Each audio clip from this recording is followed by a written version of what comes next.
You're listening to the Psych Central podcast, where guest experts in the field of psychology and mental health share thought-provoking information using plain, everyday language. Here's your host, Gabe Howard.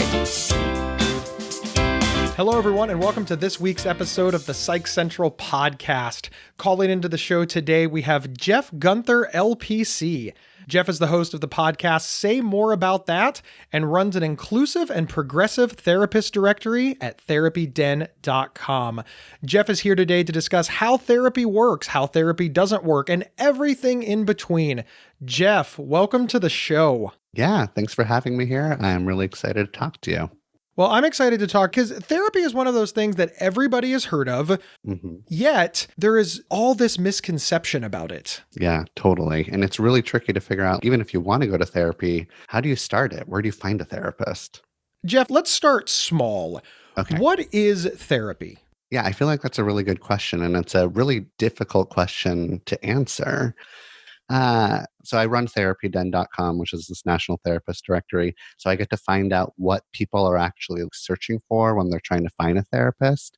Most people go on and select their issue that they want to address in therapy. And over 40% of the time, it's one of three issues that they're selecting. So I think sometimes the public thinks that therapy is going to therapy for either anxiety, depression, or relationship issues. Those are the most common issues that are selected when looking for a therapist. So maybe we can kind of start there and say that therapy is when you're feeling like you're struggling with something that you are having a hard time maybe resolving on your own, and you need some sort of outside third party to help you process and understand what's going on so that you can move forward or grow.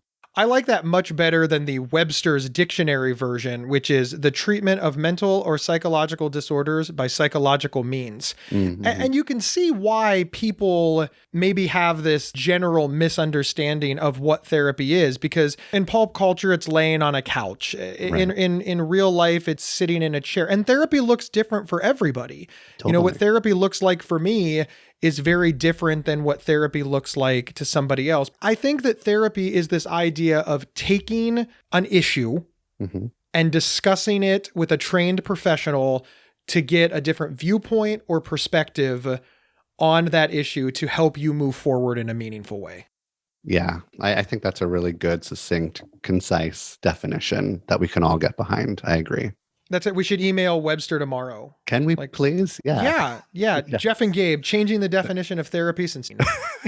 I support that. Jeff, of all the things that you could have put your time and talent behind, why helping people get to therapy? So I've been a therapist since 2005, and in the beginning stages of starting my practice, like a lot of therapists, I was really focused on marketing my practice so that other people in the community in Portland, Oregon, where I am, can find me. And I was having a hard time trying to figure out how to attract clients. I was talking to a lot of therapists. Therapists were having a really hard time trying to figure out exactly how to market themselves and attract clients that would be a good ideal match. And then I was looking to the community, people that were looking for therapists, and they were just totally lost. There's got to be a better way. And so I just became obsessed with trying to figure out how to get people into therapy in the easiest way possible with the least amount of barriers and limits. And I eventually created a local therapist directory for Portland. And there's hundreds and hundreds of therapists that have signed up, thousands and thousands of people every month that go to that website to look for a therapist. And I've been able to collect all the data. What is important for people when they're looking for therapists. And then I was able to take all that data and create the National Therapist Directory, TherapyDen.com. So part of it is I turned into like a data nerd of what is it that people are looking for and what makes a good match. And also just, it's really hard when people start to look for a therapist. It feels daunting. They don't know where to go. And then they don't get treatment and they never are able to learn or grow or heal. My heart hurts for them. So for the last 10, 15 years, I've just been kind of going for it.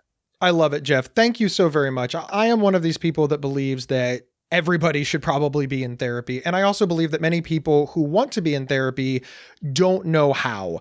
And that's what I'd kind of like to switch gears and talk about now. So you have decided that you want to find a therapist. Where should you start? I think a good place to start is asking yourself, do you have a healthcare provider in your life that you already trust? So that might be your primary care physician. And sometimes they're connected to other therapists in the community. They know what you're looking for. They know what other therapists out there are treating, and they can be like a really good first place to start. You're sort of getting this really personalized referral. So I'd say start there, and then maybe also start with your friends and your family. The tricky thing is lots of people don't really want to talk about the fact that they're seeing a counselor because there's this stigma attached to it. The next place that I think the majority of people probably go is to their computer. They go to the internet, they type something into Google, and they try to find a therapist there. And when you're on there, you can either look at therapy websites or you can go to therapist directories. Another thing, because in my 15 years of being a therapist, I'm not sure any client has ever asked if I'm actually licensed to practice therapy. So it's fascinating that you bring that up, because the Yeah. next question that I was going to ask you is, how does one become a licensed therapist? Because I see LPC, I see MSW, I see Right. PhD. And for a person not in the industry, Mhm. what are all the differences? What is the license that we're looking for so that we know we're in good hands? First of all, look for a license because in some states, even in my state, the state of Oregon, you can call yourself a professional counselor, but you don't actually have a master's degree in the counseling field. So you can't call yourself a licensed professional counselor, but you can call yourself a professional counselor. So make sure that there's the word licensed in their title so that you know that they're legit. If you've gotten a graduate degree in counseling, then you can be a licensed professional counselor, you can be a licensed clinical social worker, you can be a licensed marriage family therapist. And those are sort of master's degree level. I'm a master's degree level. And then there's the PhD level, and they can call themselves psychologist. So they've been in school for 5 years, they've written a dissertation, and they can call themselves a doctor as well as a PhD. And then there's the PsyD, which is a little bit like a PhD, but they've focused more on clinical work instead of research at their university, can also call themselves a doctor. And then there's a psychiatrist who prescribes medication, and they have a medical degree. In pop culture, it's the psychiatrist that's always providing therapy. But I Mhm. know that out in the real world, psychologists, licensed counselors, therapists, MSWs, LSWs, they're Mhm. providing the therapy, and the psychiatrists are medical doctors who aren't doing talk therapy, Right. they're doing medication management. Is that true? Is pop culture misleading us? It's mostly true. There are some psychiatrists that will sit down with you for an hour, but many of them will be just sitting down with you for 15 minutes every month or two or three to kind of talk to you about how you're feeling about your medication. They typically all recommend that you should go talk to a talk therapist, which is a therapist, counselor, social worker, psychologist. It's good to make that point clear. The internet is vast. Oh, yeah. So now you're looking online. What are some things that clients should be looking for in order to keep them safe? Because hmm there's just a lot on the internet. And obviously we can drive people to psychcentral.com or therapyden.com, and we know that those are safe, but the internet's a really big place. The internet is a really big place. And I think you bring up a good point. It's important to find a safe website to know that you're finding therapists that are credentialed. And there's some therapist websites that you mentioned, and also there's goodtherapy.org and Psychology Today that verify their therapists. So you can feel safe knowing that you're on these verified therapist directories that I've already kind of vetted. One thing that you can do actually is you can go to the local state board of licensed professional counselors and therapists. You can Google that in your state and you can find out if they've been suspended or reprimanded or if they've gotten in trouble. Usually, the website lists all those sorts of things. But when you're looking for a therapist, there's some common things that people usually start out with. And two really popular things is the location of the therapist. Is it close to your work or your home? And then how are you going to pay, with insurance or out of pocket? Those are really important questions, but sometimes people just stop there. Oh, location and payment, great, let's just do this. And I want them to be able to kind of expand their search and ask other questions or look for other data points that are important. Do they specialize in your issue? If you're going in and you have a panic disorder, you should find a therapist that is obsessed with treating panic disorder. And do they get you? Can they empathize with you? Sometimes that's hard to figure out on their website or on their like therapist profile. But a lot more times these days, therapists are being better when they're coming to kind of empathizing with their client through their marketing or website materials. Now, what can a client look for to make sure they have a good fit? Now, I don't mean licensed or unlicensed. I mean a good fit for you and a therapist. Every therapist is completely different, and we all have so many different styles. What kind of person do you want to talk to? Some people want to talk to the older woman who feels has a caretaker energy, or some people want to talk to like the professorial type who's quick-witted and very smart. And some people want to talk to a therapist that does a lot of talking, or they like give a lot of homework, or they're like really super engaged and they want to kind of get that sort of dynamic.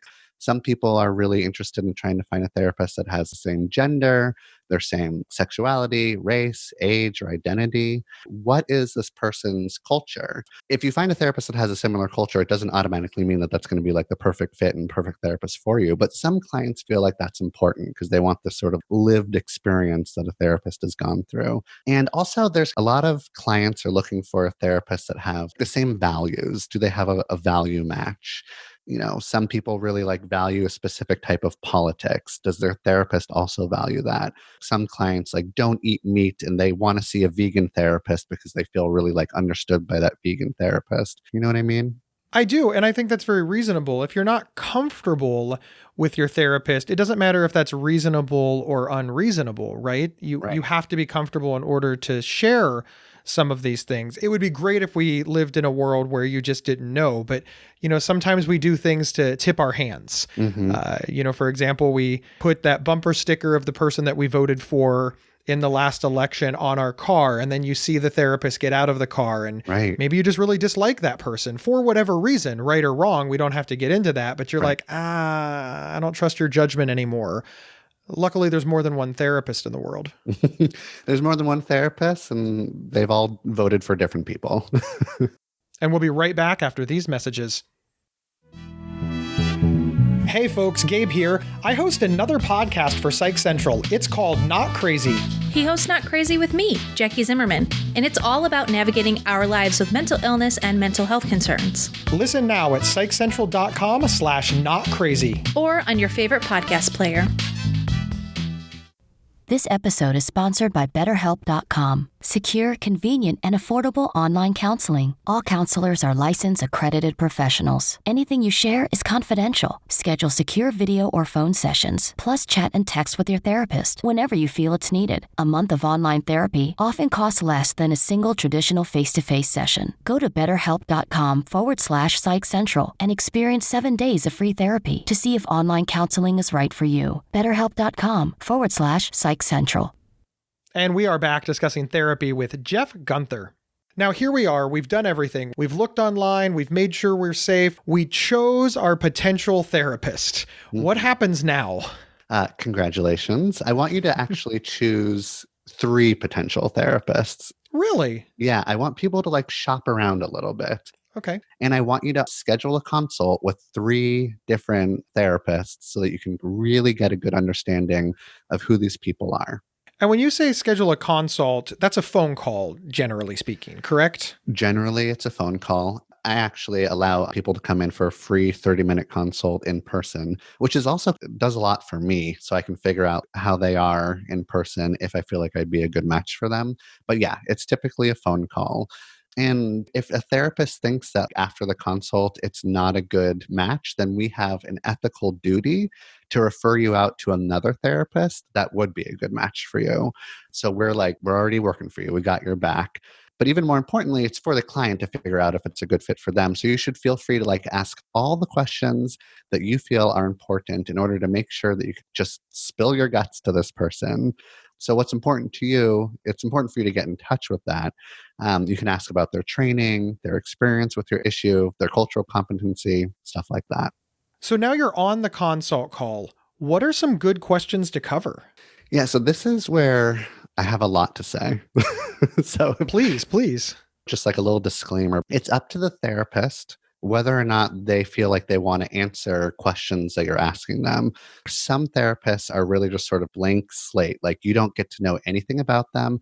It's all about you. But other therapists on the other side of the spectrum are like, I'll answer your questions if it's important for you to feel comfortable and feel like you can kind of trust that I understand you. So, some basic questions that clients should ask in a consult is, where did you go to school? What did you study? What makes you qualified to treat my problem? Do you specialize in my problem? What makes you a specialist? Have you helped many people like me? What is the typical outcome of those cases? Am I a good fit? Why am I a good fit for you? What type of treatment styles will you use? Can you explain those treatment styles in detail with me?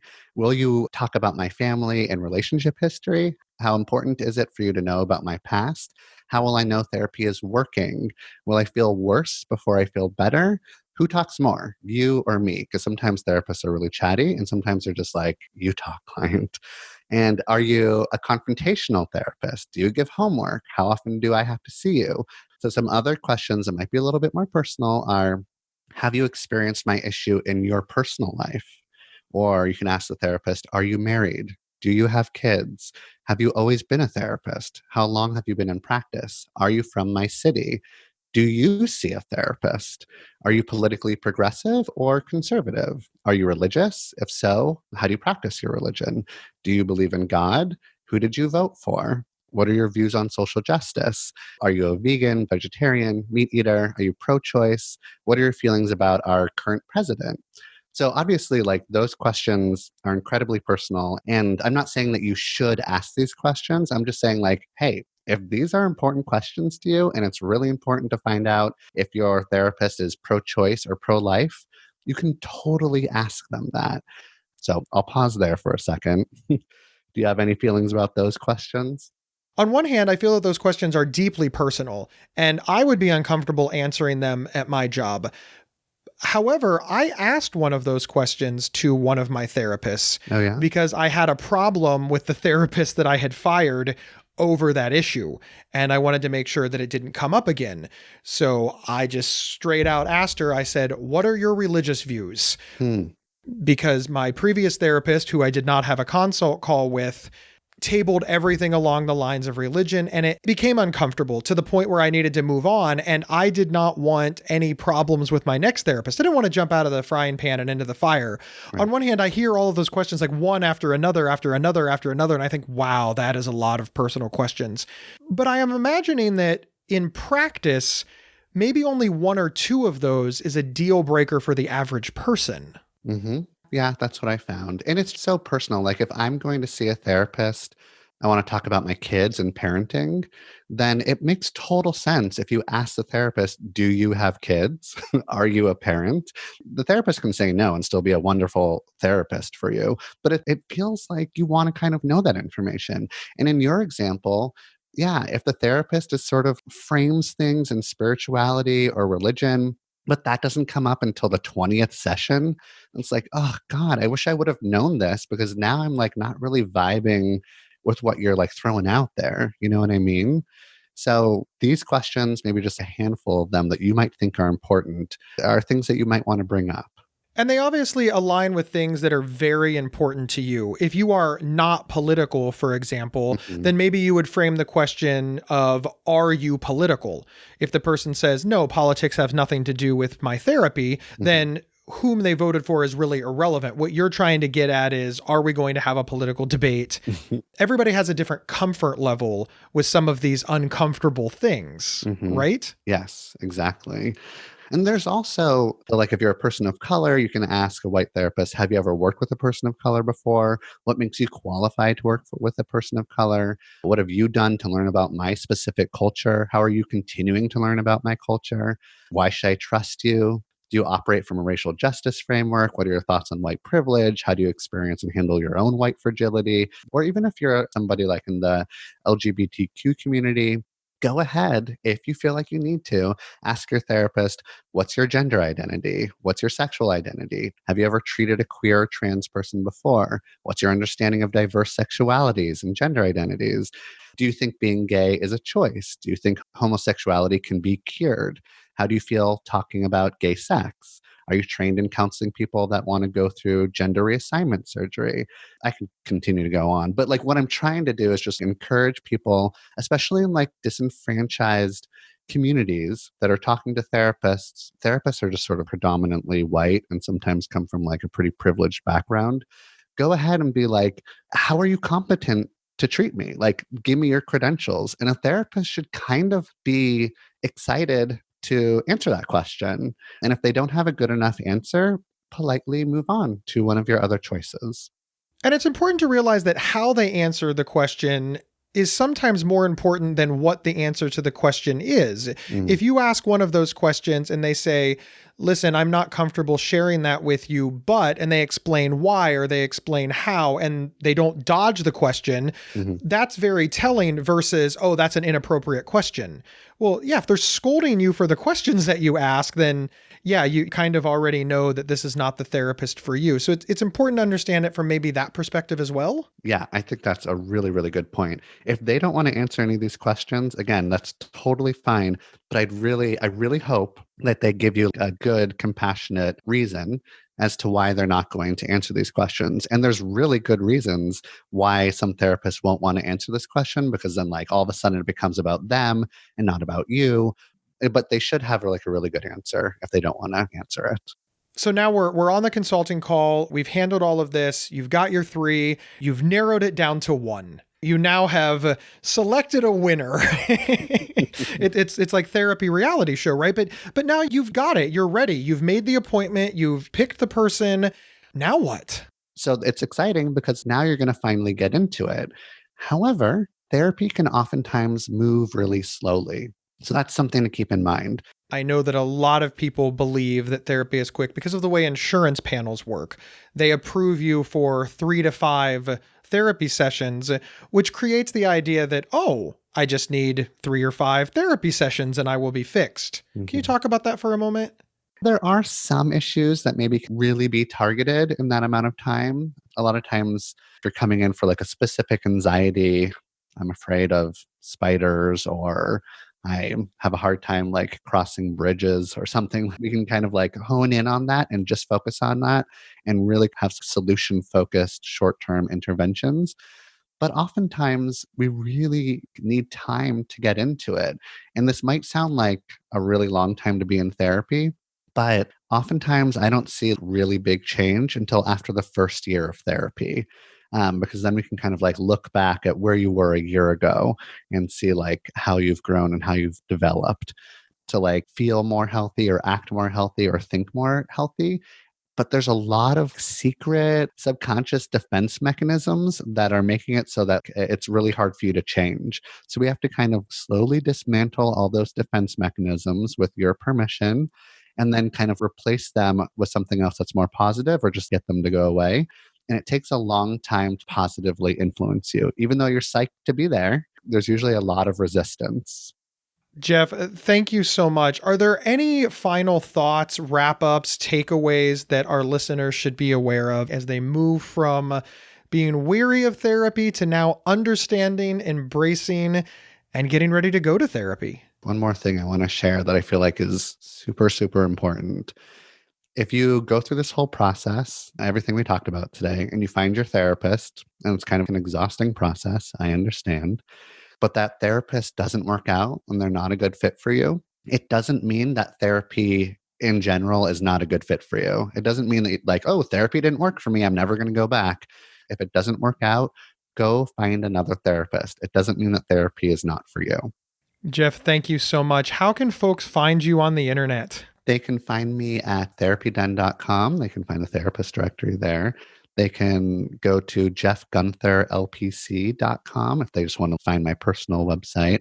If you want to shoot me an email about anything, any of these questions that you might have, send me a message at hello@therapyden.com. And you can find my podcast at Say More About That. Wonderful, Jeff. Thank you so much for being here. We really appreciate it. Thanks for having me.